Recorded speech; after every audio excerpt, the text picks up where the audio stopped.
Pada suatu hari, di tahun 695 Masehi, Ratu Sima, penguasa kerajaan Kalingga yang bijaksana dan adil, menghembuskan napas terakhirnya. Ia meninggal tanpa meninggalkan seorang pun pewaris tahta yang layak. Putra mahkotanya, Sanjaya, telah diasingkan ke pedalaman Jawa karena pernah melanggar hukumnya yang sangat keras.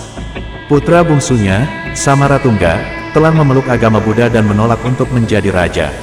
Putri sulungnya, Taraf, telah menikah dengan Raja Kerajaan Sriwijaya dan pindah ke Sumatera. Kematian Ratu Sima menimbulkan kekosongan kekuasaan dan kekacauan di kerajaan Kalingga. Para kerabat dekat Ratu Sima, yang menjadi penguasa kerajaan-kerajaan bawahan, saling berebut tahta dan wilayah. Perang saudara pun meletus di antara mereka.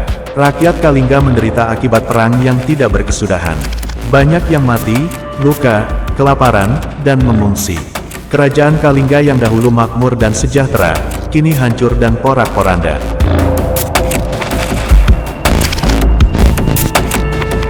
Di tengah kekacauan ini, ada seorang pendeta Hindu bernama Dan Hyang Mirarta, yang datang dari India untuk menyebarkan ajaran agama Hindu di Jawa. Ia melihat keadaan kerajaan Kalingga yang memprihatinkan dan berusaha untuk mengembalikan kedamaian dan ketertiban. Ia mengajak para penguasa kerajaan-kerajaan bawahan untuk berdamai dan bersatu kembali. Ia juga mengajak rakyat Kalingga untuk kembali beribadah kepada Dewa Siwa, yang diyakini sebagai dewa tertinggi dalam agama Hindu.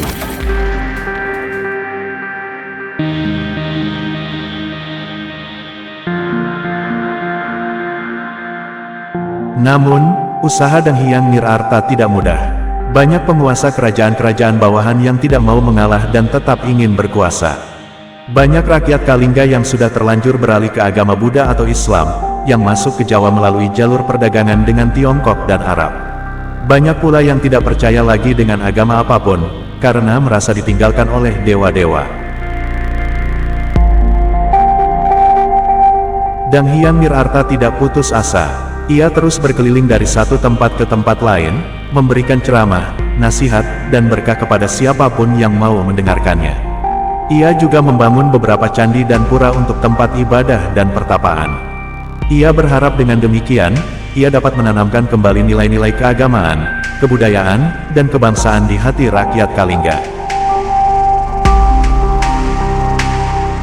Salah satu tempat yang dikunjungi oleh Dan Hyang Mirarta adalah Desa Dukuh, di Kabupaten Kudus.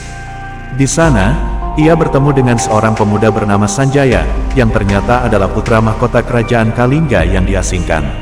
Sanjaya mengaku bahwa ia menyesal telah melanggar hukum Ratu Sima dan merindukan ibunya yang telah meninggal. Ia juga mengaku bahwa ia ingin menjadi raja yang baik dan mempersatukan kembali kerajaan Kalingga.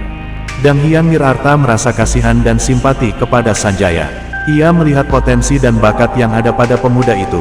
Ia pun mengajak Sanjaya untuk menjadi muridnya dan mengajarkan kepadanya ilmu agama, politik, dan militer. Ia juga memberikan Sanjaya sebuah cincin yang berisi mantra sakti, yang dapat memberikan kekuatan dan perlindungan kepada pemiliknya.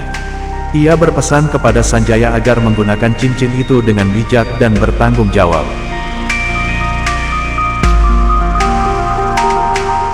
Sanjaya menerima ajakan dan pesan Dan Hyang Mirarta dengan senang hati. Ia bersumpah bahwa ia akan menjadi raja yang baik dan mempersatukan kembali kerajaan Kalingga.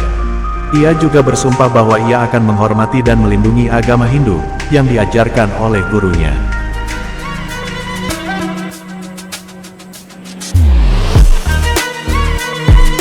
Ia pun berangkat dari Desa Dukuh, menuju ke ibu kota kerajaan Kalingga, yang terletak di Desa Kalingga, di Kabupaten Jepara. Di perjalanan, Sanjaya bertemu dengan banyak rakyat Kalingga yang menderita akibat perang saudara.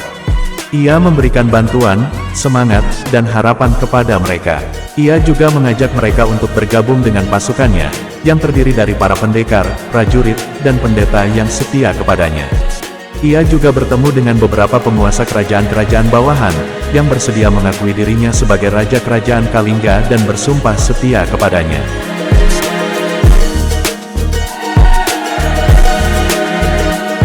Namun, tidak semua penguasa kerajaan-kerajaan bawahan mau tunduk kepada Sanjaya. Beberapa di antaranya masih menentang dan berusaha menghalangi langkah Sanjaya. Mereka bersekutu dengan kerajaan Sriwijaya, yang ingin menguasai wilayah kerajaan Kalingga. Mereka juga bersekutu dengan para pedagang dan misionaris Islam, yang ingin menyebarkan agama Islam di Jawa.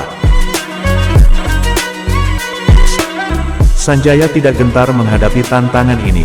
Ia memimpin pasukannya untuk berperang melawan musuh-musuhnya. Ia menggunakan strategi, keberanian, dan kecerdikan dalam setiap pertempuran. Ia juga menggunakan cincin sakti yang diberikan oleh Dang Hyang Nirarta, yang memberinya kekuatan dan perlindungan. Ia berhasil mengalahkan dan menaklukkan musuh-musuhnya, satu persatu.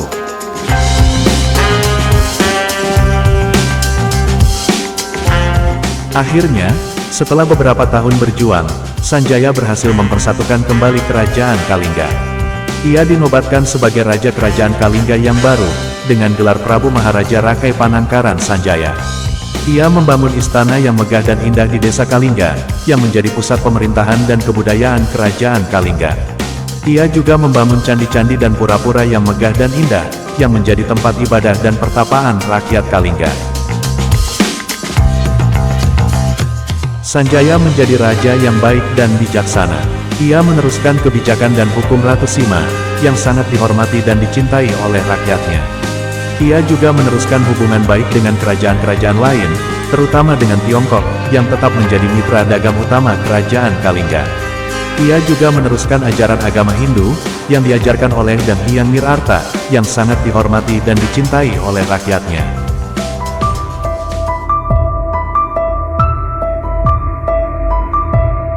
Kerajaan Kalingga kembali makmur dan sejahtera.